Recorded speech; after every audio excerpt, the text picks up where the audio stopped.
I keep fighting voices in my head that say I'm not enough.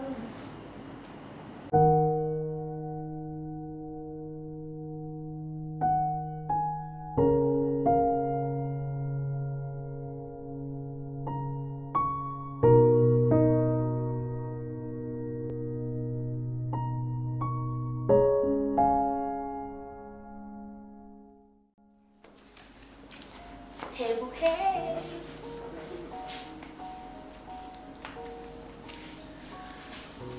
Was there? Well, I wanted to ask you, like, about your symptoms. Like, you're in public, and then you experience an episode. How maybe somebody might be able to help you. are you talking about the bipolar or? Okay, for me, it's not so dramatic. Yeah, Okay. but then I easily switch from high to low. I easily get excited and I easily get sad. We could be laughing, talking, laughing, and all of a sudden I'm just quiet. And if you see that I've probably switched to too quiet, it's also probably a sign. So maybe you could, if I'm too excited, what you can do is try to Calm me down. and if I'm too sad, you could just try to cheer me up. If not, I'm not so sure what somebody can do. Okay. All right. Thank you. Yeah, hi. Please, do you really realize it when you are in it, in the episode? Sometimes I do, sometimes I don't. Sometimes, for instance, I have a cousin I'm very free with. I'll say she understands my everything, my personality than most people do. And most of the time, it is after that I realize that why was I so excited? And I can't really pinpoint why. But at the moment, See, it's been normal. yeah. Hi, Louisa. Hi. Can you please tell us about your mental health challenges and how the journey has been so far? My name is Louisa Baja. I'm dealing with bipolar. I'm bipolar, depression. Okay, most of the mess started because I was raped when I was 6 years. I started seeking professional help in school, but then I felt like the counselors were not doing much, so I stopped. Yeah.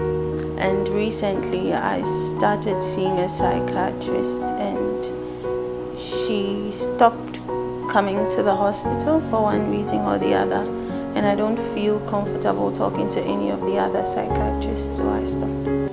How has this affected your romantic life, a relationship? Have you tried? How has it affected you? It has affected my relationship life massively, both from the cause of the whole mental health issue and the issue itself. Yes, I get it. So it has had, as for a relationship, it's had a massive impact on it. And can you explain how it has? Okay, so because of, talking from the side of, let's say, depression, you will not always get a partner who understands that you are depressed. And they tend to tell you, like everybody tells you, oh, snap out of it, it's just in your head. And I'm like, no, it's not something you easily snap out of. And I think something most people do not understand is that depression or any other mental health issue is not like a headache or a pain in the leg that you can just, it's it's like you telling me that, oh, you sprained your ankle, and I'm like, oh, snap out of it, it's just in your leg.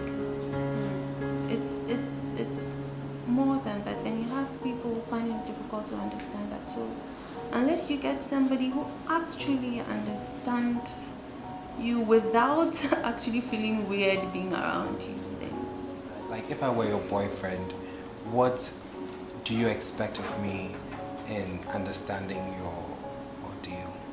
honestly, if you were my boyfriend, I wouldn't expect you to fully understand what it is that I am going through. But what I can do on the other hand is to try my best to explain the situation to you, and also bear with you if you are not fully there yet. Quiet. So in a situation like this, Yeah. if someone was to be in your shoes right now, what advice can you give to that person? The biggest advice I would give to anybody in my shoes is don't keep quiet for too long, because I believe that I got to this point of depression and bipolar disorder because I was quiet for a long time. One thing I don't like being honest about is, the truth is, when I was raped, I kept quiet for years. It happened when I was 6. I told my parents when I was in university second year. So that space, it will cause a whole lot. Back at school especially, I had people thinking that you're probably just lazy or a truant or just won't get your work done. But personally, I got to the point where I just didn't want to see anybody, no matter who you were. I just didn't want to see anybody. I just didn't want to be around anybody.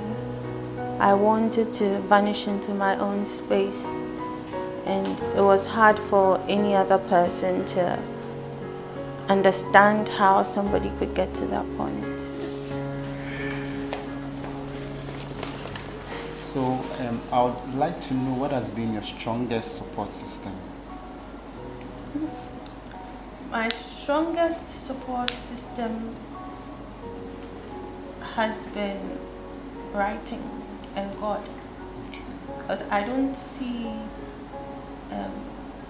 everybody around me. Not to say that nobody has tried around me, but then I think that for some reason I go to sleep and wish I don't wake up. I know I have parents who love me. I know I have family.